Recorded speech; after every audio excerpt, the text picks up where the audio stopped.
Os Estados Unidos da América, situado na América do Norte, ocupa um grande território com mais de 9 milhões de quilômetros quadrados. Ele é banhado por 2 oceanos, o Atlântico e o Pacífico, e sua população supera a cifra de 300 milhões de habitantes. Agora, o que eu gostaria de saber é o seguinte: desde quando que os Estados Unidos têm esse poder todo?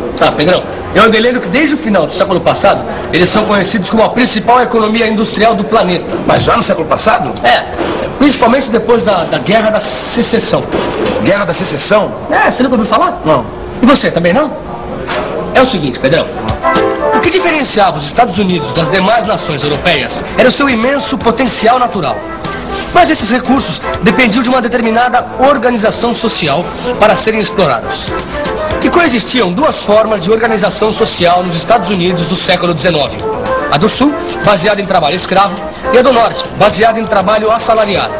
As 2 regiões disputavam a ocupação das terras férteis do Oeste. Essa disputa foi a origem da Guerra da Secessão. Um conflito de grandes dimensões, onde morreram mais norte-americanos que em qualquer guerra da qual os Estados Unidos já tenham participado. Com a vitória final do Norte sobre o Sul, acelerou-se o processo de industrialização, com o aproveitamento das grandes reservas naturais. Já no final do século, os Estados Unidos haviam suplantado a própria Inglaterra e a Alemanha como potência industrial. A Primeira Guerra Mundial, em 1914, acabou enfraquecendo ainda mais os países europeus e promovendo os Estados Unidos à condição de primeira potência mundial.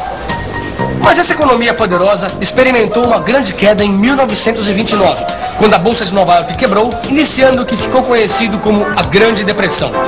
Mas a partir daí, da recuperação econômica que se seguiu, os Estados Unidos não pararam mais de crescer e impor o seu padrão de produção e consumo para o resto do mundo. Mas é preciso deixar bem claro o que seria exatamente esse padrão de produção e de consumo. Que tipo de novidade ele trouxe para o mercado mundial? Bom, é preciso notar o seguinte: até o início do século, a produção norte-americana, ainda influenciada pelos ingleses, se baseava na indústria de bens de produção, como a siderurgia e material ferroviário, e em bens de consumo não duráveis, como alimentos e vestuários. Mas foi com o desenvolvimento da produção em série de automóveis nas linhas de montagem que os Estados Unidos ampliaram os limites do mercado para os bens de consumo duráveis, como os automóveis e os eletrodomésticos, permitindo sua popularização entre os trabalhadores. Quem aprimorou esse tipo de produção foi um homem chamado Henry Ford, o fundador das empresas Ford, que tinha a seguinte filosofia: todos os seus empregados deveriam ter um automóvel, o que, em outras palavras, significa que os seus empregados deveriam integrar o mercado consumidor para os seus produtos.